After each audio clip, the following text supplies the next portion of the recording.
বুঝতে পেরেছেন? আচ্ছা 11টা পাস হয়েছে 20 আর 15 মিনিট। ঠিক আছে, আপনাদের কথা কথা জানো, তাহলে ইমরানকে নিয়ে আসতে হবে। ও আমাকে রাখবে না, যদি ইমরানের মতো শুনতে চান তাহলে ইমরানকে নিয়ে আসতে হবে।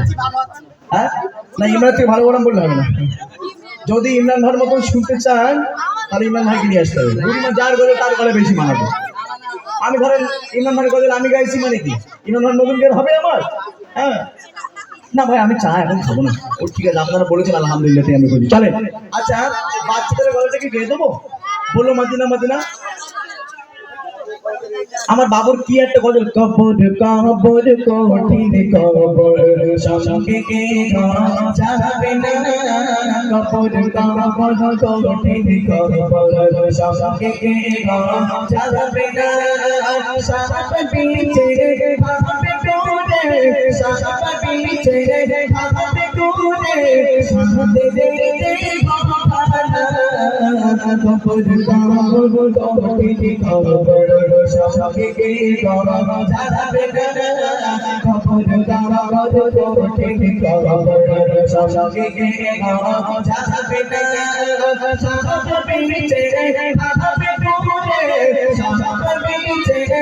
ভাবে করে সাথে দে ভগবানা, কবর কবর কঠিন কবর সঙ্গে কে যাবে না, কবর কবর কঠিন কবর সঙ্গে কে যাবে না। শুধু আপনার ওই মানে শান্তি আছে, ব্যাস, বেশি বেশি গাওয়া যাবে না। বেলালের রাজা, এখন বেলালের রাজা কি গজল আপনার? বেলালের রাজা এগুলো খুঁজতে গেলে আমার অনেক টাইম লেগে যাবে।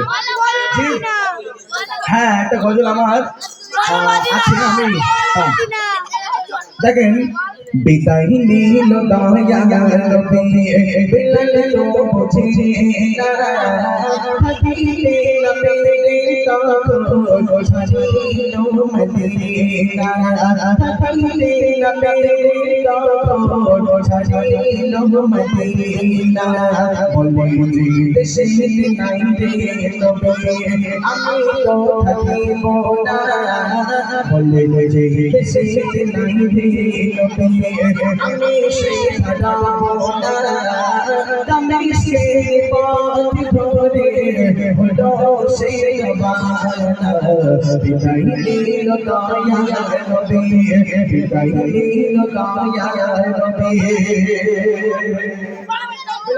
অনেক বড় ঘটনা, আমি কটা গাইবো বলেন? কতটা গাইবো বলেন? আমি আরেকটা ছন্দ গেয়ে দিচ্ছি, শোনেন। মানে এটা ঘটনাটা কেমন, আল্লাহর নবী বিদায় নিয়েছে, এখন বেলাল খুব টেনশনে পড়ে গেছে যে এবার আমি কাকে আজান শোনাবো।